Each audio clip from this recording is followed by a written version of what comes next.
Boa noite, gente! Desafio 727, iniciamos nossa live. Nossa live ao vivo é estranho. Será que vocês estão me vendo? Estão me ouvindo? Estou num lugar diferente. Ontem eu falei pra vocês que eu não sabia se eu ia conseguir entrar ou não. Consegui, não abandonei nosso desafio aí 727, então estou aqui. E quando eu sentei e fiquei procurando um lugar, meu Deus, onde eu vou fazer essa live? Achei um cantinho aqui pra tomada, tudo um pouco improvisado. E aí, olha o que eu encontrei aqui, uma coruja, gente! Tudo conspira para o nosso bem. Olha só que legal, a internet tá pegando bem, então deu tudo certo, tá funcionando e a gente vai fazer uma live bem bacana.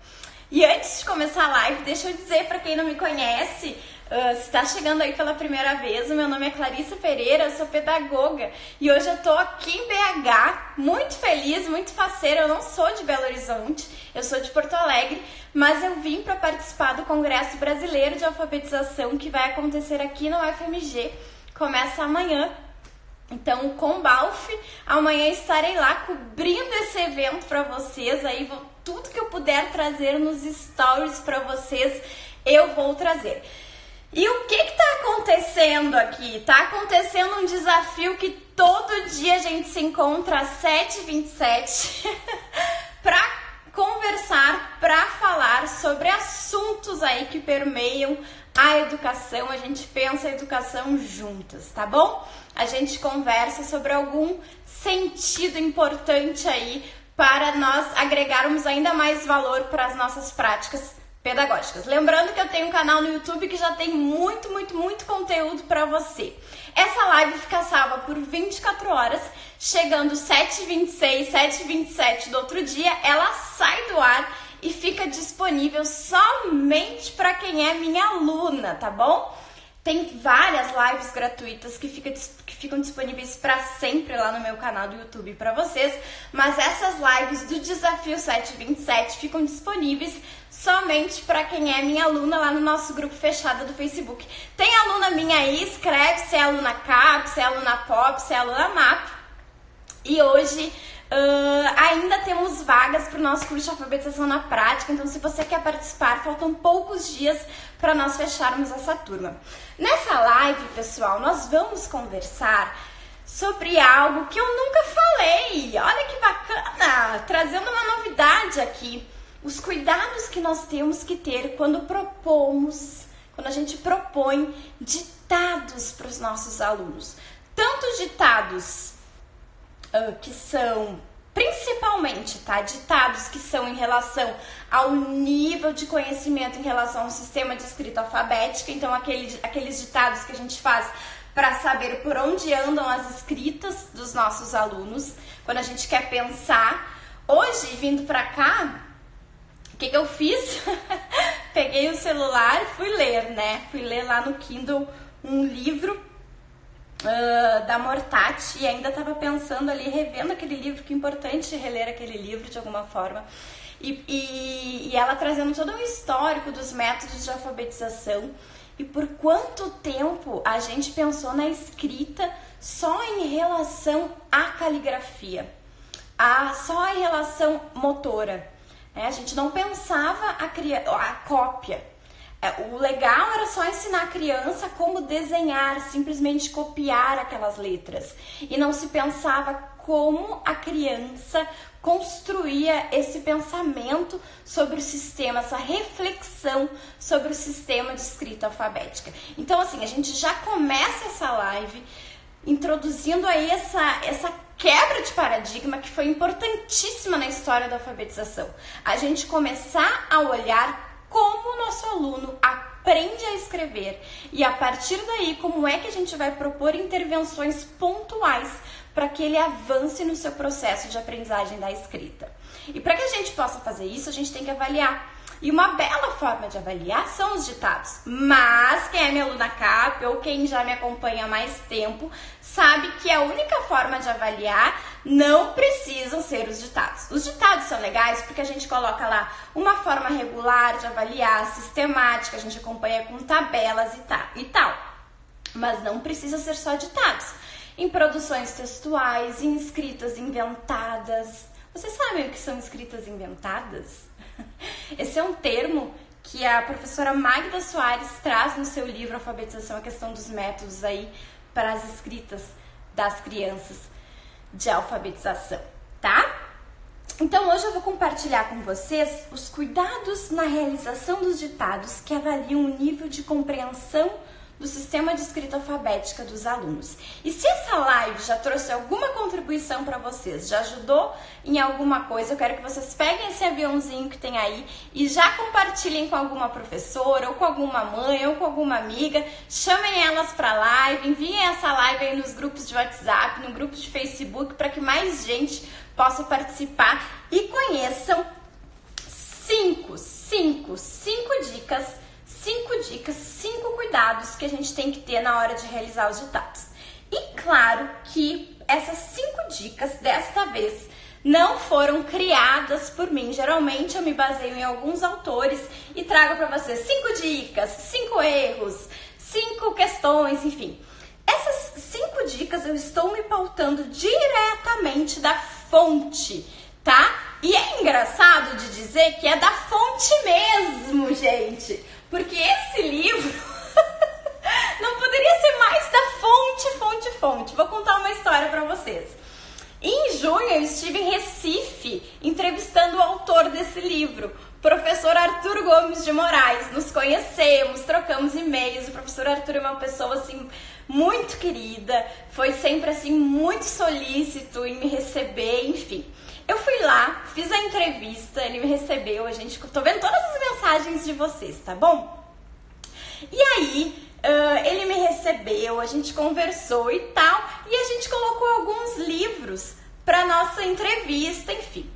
Chegando em Porto, vou falar mais devagar, alguém pediu para falar mais devagar, é que antes eu falava mais devagar e algumas pessoas pediam para falar mais rápido. Eu vou falar do meu jeito, joia? Então, continuamos assim. E aí, a gente decorou a nossa mesa com alguns livros, tal, fizemos a entrevista ficou bárbara, está lá no YouTube, se você ainda não assistiu, tem que assistir, porque o professor Arthur Gomes de Moraes é uma referência, não só nos campos da alfabetização, mas da educação.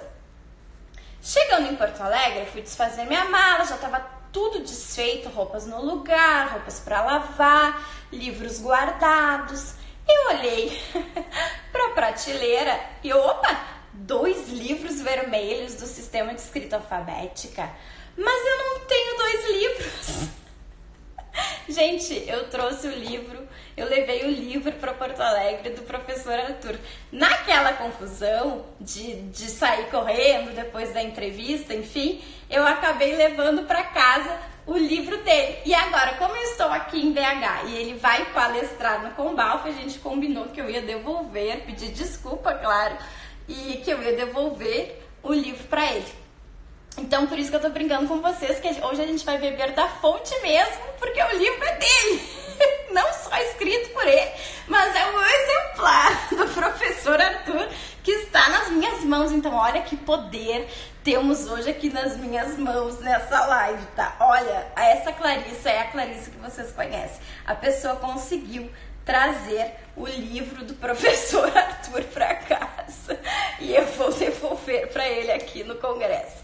Então vamos lá, vamos beber da fonte, gente. Esse é o livro Sistema de Escrita Alfabética, editora Melhoramentos. E vamos lá para a primeira dica. A primeira dica do professor Arthur é a seguinte. As palavras que a gente vai ditar para as crianças, que a gente vai escolher ditar para as crianças, não devem ser conhecidas. As palavras que pedimos que as crianças escrevam devem ser conhecidas, elas podem ser conhecidas, não a forma da sua escrita, tá? Isso quer dizer assim, eu não vou falar em Constituição, sei lá, Constituição. Elas podem ser conhecidas, mas elas não precisam ter sido memorizadas as formas da sua escrita. Eu não preciso ter trabalhado exaustivamente com essas palavras, tá? Então, isto é, não devem ser palavras que puderam, com certa frequência, ser lidas, escritas ou que ficaram expostas na sala de aula, ou que a gente jogou bastante, ou que a gente fez listas de palavras, porque a gente está querendo fazer uma avaliação diagnóstica. Quantas vezes a gente vê um ditado de uma criança e aí lá tem várias palavras que a gente, assim, tem várias produções que aquela criança está apresentando uma hipótese pré-silábica. E aí, de repente, uma palavra específica, ele acerta e a gente fica, opa, deu um salto assim, tá alfabético.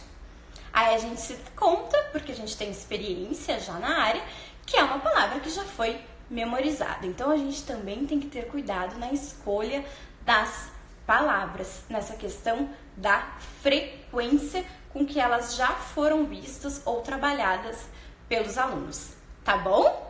Quem chegou aí depois tá me dando boa noite, gente. E eu vou pedir uma ajuda pra vocês aí. Quem tá entrando, vai colocando assim que pra quem chega o tema da live.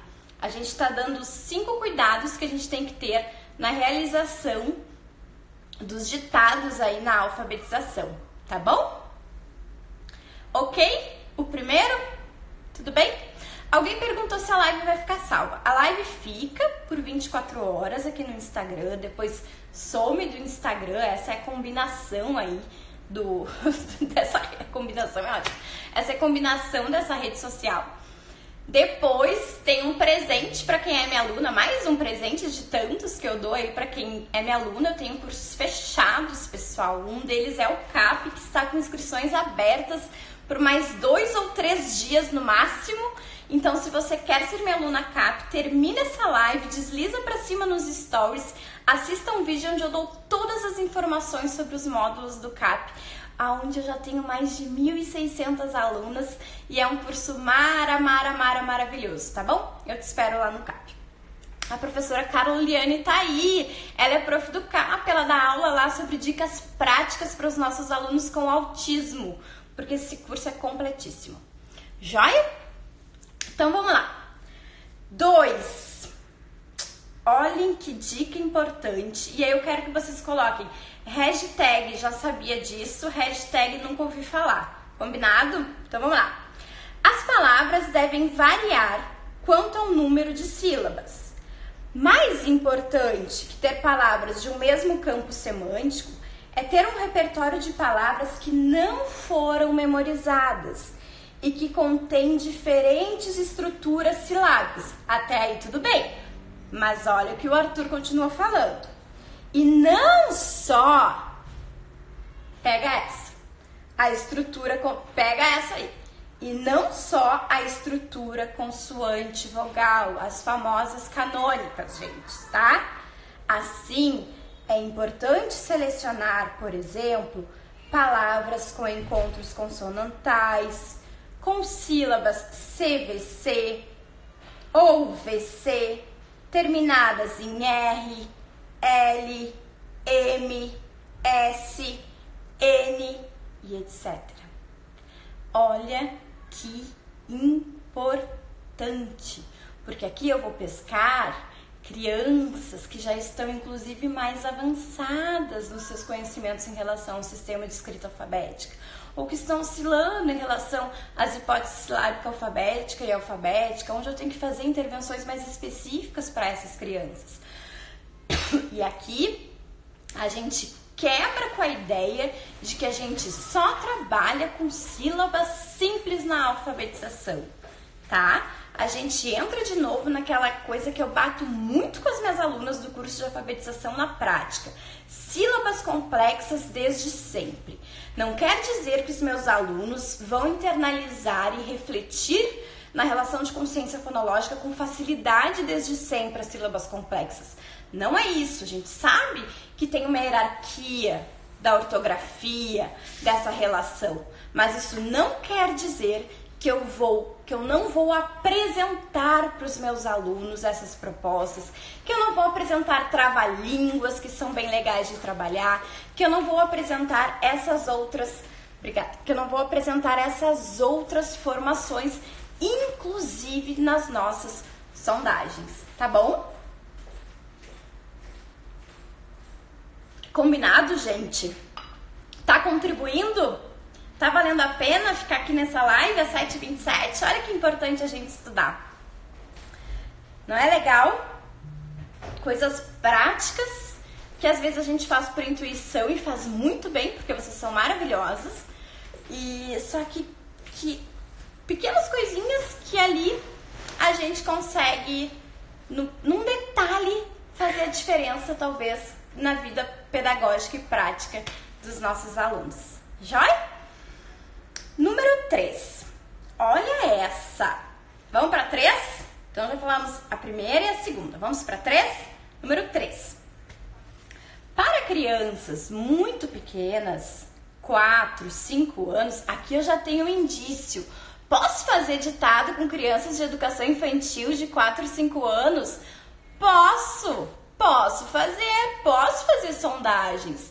Claro que não tem sentido fazer horrores de sondagens, colocar eles sentadinhos um do lado do outro o tempo todo, mas eu querer avaliar de alguma forma por onde eles andam pensando no último ano da educação infantil é importante. Eu já fiz live sobre isso. Aquela live do 8 ou do 80. Quem participou aí dessa live 880, eu quero saber, tá? Ó, vocês estão dizendo que esse livro, a Márcia disse, esse livro do Arthur é maravilhoso. Eu também acho, muito. Paulinha, Paulinha, valendo muito a pena, mesmo que já dominamos o conteúdo, é excelente reforçar e lembrar. Gente, pena que os comentários de vocês vão subindo muito rápido. Oi, Carol! Eu e a Carol, parênteses, eu e a Carol Feijó gravamos, Carol minha aluna no curso de alfabetização na prática, nós gravamos um vídeo, ficou longo, ficou de 40 minutos, creio que eu vou liberar no final de semana, gente, fiquem atentas, tá? Com inúmeras dicas de atividades para vocês trabalharem com o livro do Grúfalo, tá bom? Se querem que eu libere no final de semana, eu me esforço, mas daí vocês têm que ficar aqui e participar comigo dessa live até o final pra gente aprender cada vez mais.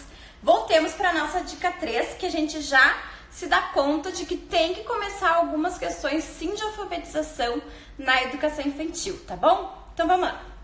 Para crianças muito pequenas, olha só que dica legal, gente, bem prática, que às vezes chegam essas perguntas para mim. Não devemos usar folhas de papel com gravuras. Olha que dica legal. Para que escrevam os nomes daquelas figuras abaixo das mesmas, já que a gente perde a chance de ver crianças que misturam letras com desenhos, que não sabem diferenciar o que representa a letra e o que representa desenho. Ao usar tais figuras com crianças que já distinguem desenho de escrita, essa dica é imprescindível, tá? Primeiro a gente tem que compreender que crianças, e isso temos uma professora maravilhosa lá no CAP, a professora Mariana Venafre, minha amiga, doutoranda em educação, nosso módulo 2 do CAP. A gente fala sobre as etapas de escrita e ela ensina todas as estratégias que a gente tem que fazer para as crianças avançarem nos níveis de escrita, porque não adianta só a gente saber quais são os níveis de escrita.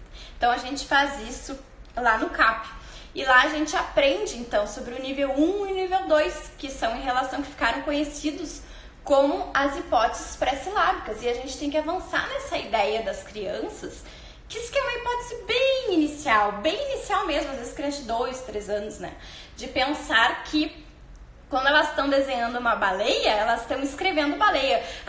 Eu dou o exemplo da baleia porque eu lembro da Clara, filha de uns amigos. Ela me disse assim, eu vou escrever baleia, e ela desenhava baleia. Então, se eu vou dar uma folha com figuras para as crianças de 4 anos, a gente perde um pouquinho a oportunidade de ver essa diferença, tá bom? E mais uma coisa ainda sobre as figuras. Olha essa outra dica. Ao usar tais figuras com crianças que já passaram, já superaram, já sabem que letras são diferentes de desenho, devemos combinar de início. Gente, essa dica, sério, essa dica ela é boba, mas toda professora tinha que saber, inclusive as professoras da minha história, enquanto eu era aluna.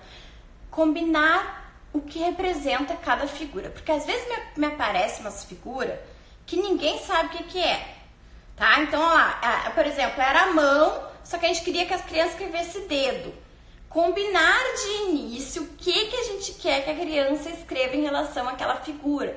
Claro que em alguns momentos a gente quer, inclusive, que a criança faça uma atividade de leitura. Aí isso não vai ser possível. Aí vai ser diferente. Mas combinar os nomes das figuras. E um cuidado que a gente tem que ter, e lá nas 100 atividades, quem é minha aluna CAP, coloca aí hashtag 100 atividades. Eu dou 100 atividades de presente para quem entra e vira aluna CAP. A gente tem muito cuidado na escolha das figuras. Então tem várias atividades que as imagens a gente cuida para elas serem reais. Trabalhar com imagens reais com os alunos também é bem importante, tá bom?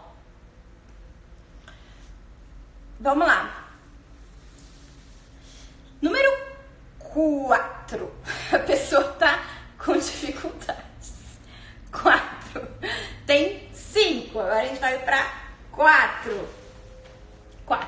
Vamos voltar para nossa combinação? Se gostaram, então, das 3 dicas até agora, tem que compartilhar a live, chamar e dizer, gente, quando a gente gosta de alguma coisa, eu, por exemplo, quando eu gosto muito de uma série, eu falo para minhas melhores amigas, vocês precisam ver. Esses dias eu vi a primeira temporada lá de uma série que eu não sei falar em inglês, Desperate Housewives. Vocês precisam ver, uma série boba, mas só pra gente poder comer pipoca e desestressar e pensar que tem um monte de coisa pra fazer. Vocês precisam ver Desperate Housewives. Que me prendeu. Então, se vocês acham que valeu a pena saber dessas dicas que vocês ainda não conheciam, e mesmo eu trazendo do livro, a gente tá tendo outro olhar aqui, e vocês estão trazendo essas ideias, vocês têm que ir atrás das amigas de vocês aí. É um momento gratuito, elas têm 24 horas para assistir, tá bom? Põe aí, coloca isso pra elas, vocês só tem 24 horas para assistir. Número 4. Ao ditar ou dizer os nomes das palavras, essa é boa e eu quero ver quem vai se entregar. Eu já fiz isso, eu já errei. Confesso, como professora. Ao ditar ou dizer os nomes das palavras, em qualquer ocasião, gente, isso não serve só para alfabetização, tá? Serve para ortografia também. Devemos pronunciá-las naturalmente. Não é naturalmente. Sem artificializar a pronúncia de certas sílabas, nem querer ajudar os alunos a evitar erros ortográficos. Tá entendendo o que eu tô querendo dizer? Não vamos artificializar para ajudar os alunos. A língua é viva e a língua é natural e as crianças têm que se dar conta disso e fazer essa relação na hora de escrever.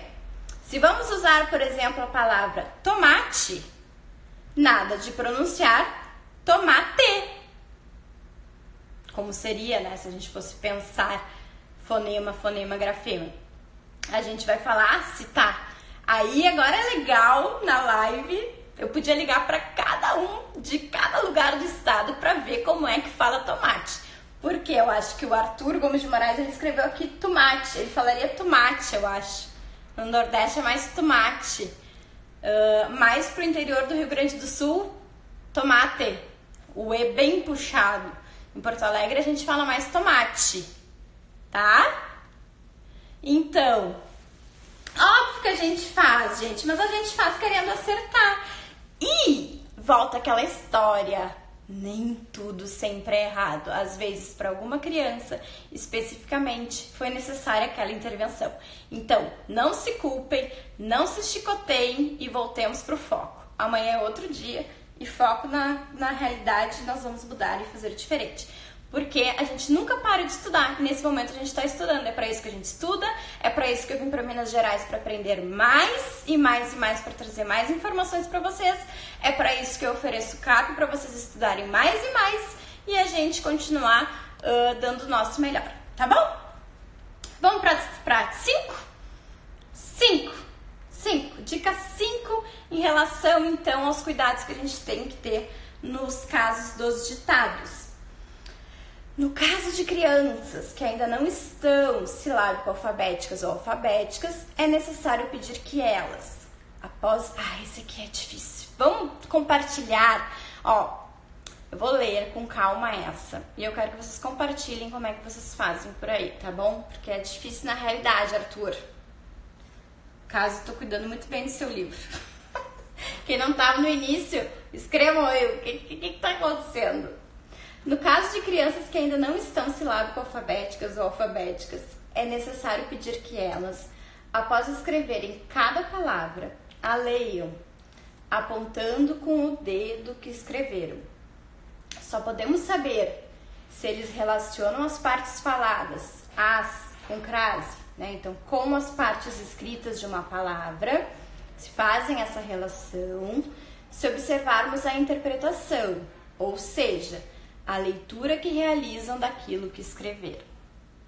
Por que é difícil? Porque na realidade tá o Joãozinho correndo, né? A Bárbara pedindo para ir no banheiro, a Gabriela dizendo que não sabe onde está o caderno, e eu sei muito bem disso, né? Eu também sou professora, passei pela sala de aula e sei muito bem disso.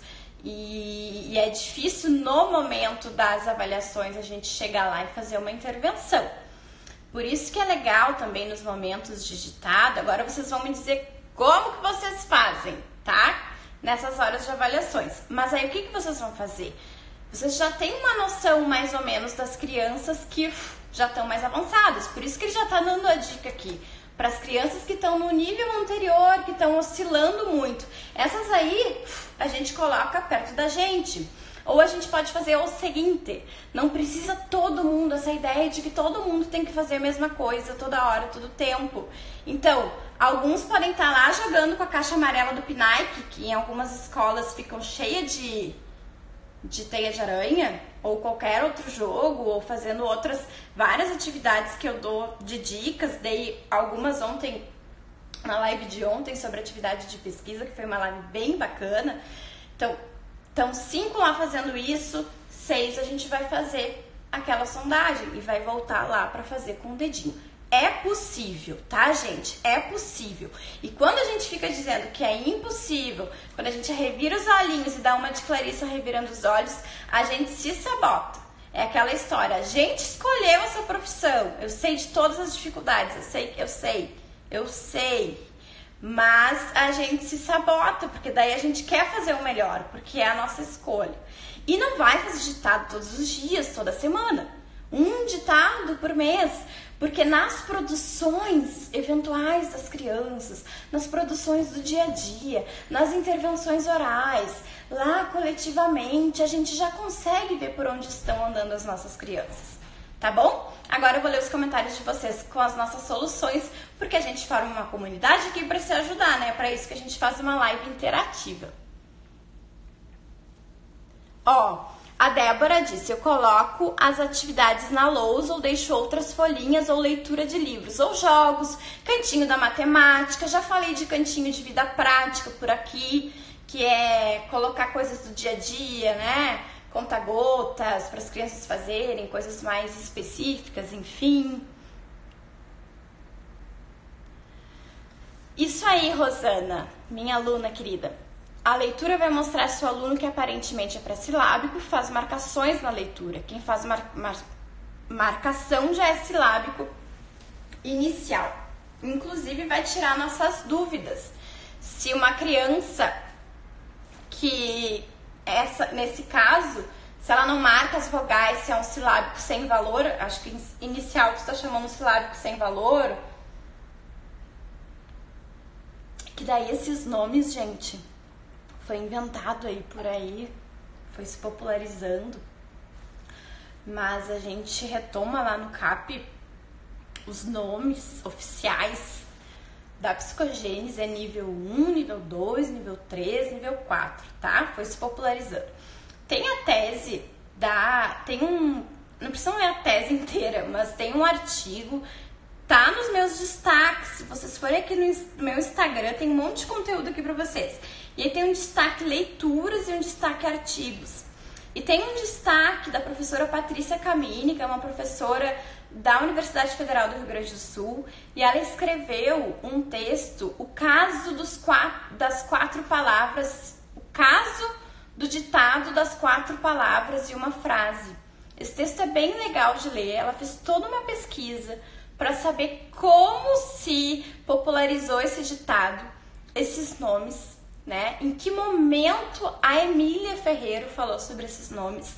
Eu indico para vocês, é uma leitura bem gostosa de ser feita para quem é professor alfabetizador, para quem quer aí complementar a live de hoje, acho que é bem bacana, tá bom? E claro, quem quer complementar muito mais ainda, vai ter todo um módulo sobre isso e muitas atividades diferenciadas no nosso curso de alfabetização na prática, que está com as vagas abertas por pouco tempo, porque o CAP não fica com vagas sempre abertas. E aí, quando eu fecho as vagas, e eu fecho mesmo, vocês vêm correndo, desesperados, por favor, abre uma vaga pra mim, e eu não abro. E o motivo de eu não abrir não é porque o CAP vai acabar, é porque eu me dedico inteiramente à nova turma que tá entrando e às turmas antigas e ao nosso grupo do Face, e assim a gente vai seguindo o nosso baile. Tá bom? É isso, gente. Maria Alice, eu já estou em Minas Gerais, tá? Tu me perguntou. Então é isso, gente. Foi suficiente? Gostaram?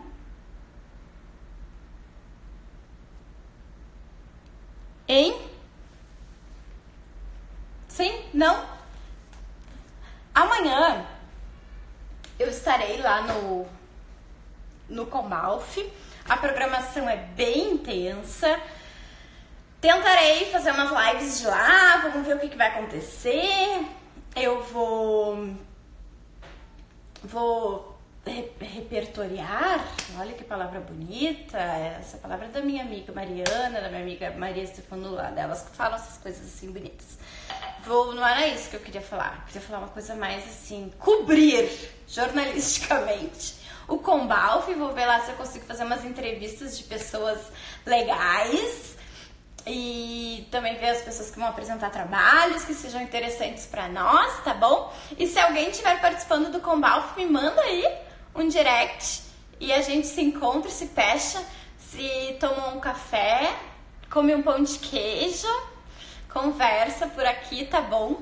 Agradeço muito por quem entrou aí 7h27, deu tudo certo. E eu fico muito feliz de ter conseguido hoje. A gente foi um dia cansativo, viajamos, fizemos conexão, mas eu estou aqui cumprindo o nosso desafio e vocês estão do lado do outro lado da tela, também cumprindo o desafio. Retomo com vocês que essa live fica salva por 24 horas, depois ela sai do ar e aí a gente coloca ela fica exclusiva então só para quem é minha aluna, tá bom? E eu espero você no CAP, então, acabando a live, desliza pra cima. Eu digo que vocês têm que fazer um teste para saber todas as informações sobre esse curso, para você se sentir mais segura para alfabetizar, estudar muito mais, ter mais lives exclusivas para que eu possa responder as suas perguntas mais especificamente, porque aqui quando é mais gente assim a gente não consegue. Eu te convido a fazer parte do curso de alfabetização na prática e vir comigo nessa. Aí você vai ter que arrastar lá nos stories ou ir no link da bio, tá bom? Eu te espero, obrigada, e eu te espero amanhã. Vamos ver se vai dar pra fazer live às 7h27. Eu acredito que não, porque eu penso que o congresso vai se estender um pouquinho mais desse horário, tá?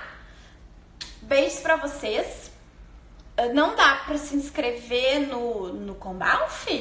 Não, acabou as inscrições já faz tempo, gente. Ah, não, no CAP? Pera aí. Alô? CAP ainda dá pra se inscrever. Hoje ainda dá pra se inscrever. Combalf não, tá? duas coisas diferentes. CONBAF, Congresso Brasileiro de Alfabetização, onde eu estou neste momento, para participar neste momento, Minas Gerais. Joia, uma coisa. CAP, o meu curso de alfabetização na prática, fechado, online, 100% online, com aulas ao vivo, milhares de bônus extras de dificuldades, transtornos de aprendizagem, sem atividades práticas e outros spoilers, porque eu vou parar de falar que essa live tá ficando muito longa, daqui a pouco aparece aqui que falta 1 minuto e eu tenho que parar de falar. Aí vocês vão deslizar nos stories e vão ver o vídeo agora, pra não perderem a vaga de vocês, tá bom? Juliana, é isso que tu tá perguntando? Se ainda pode se inscrever? Sim, tá bom? Não, eu não trabalho especificamente com TEA, tá bom? Transtorno do espectro autista. Eu, Clarissa, não pesquiso sobre crianças com TEA, mas no curso, a professora Carla Uliani, que é fono e está com a Semana do Autismo acontecendo, estava aqui na nossa live, é convidada do meu curso e dá uma aula especial, sim, sobre isso, tá? Sobre atividades práticas, como é que a gente pode realizar a inclusão com alunos com TEA. A minha dissertação de mestrado foi especificamente sobre alfabetização e ortografia de alunos com TDAH. Inclusive hoje no nosso site está lá gratuito para quem quiser acessar, www.clarissapereira.com.br, saiu um artigo fresquinho sobre os 7 segredos sobre o ensino da ortografia, o que eu aprendi aí no meu mestrado. Um grande beijo, obrigada pela companhia de vocês.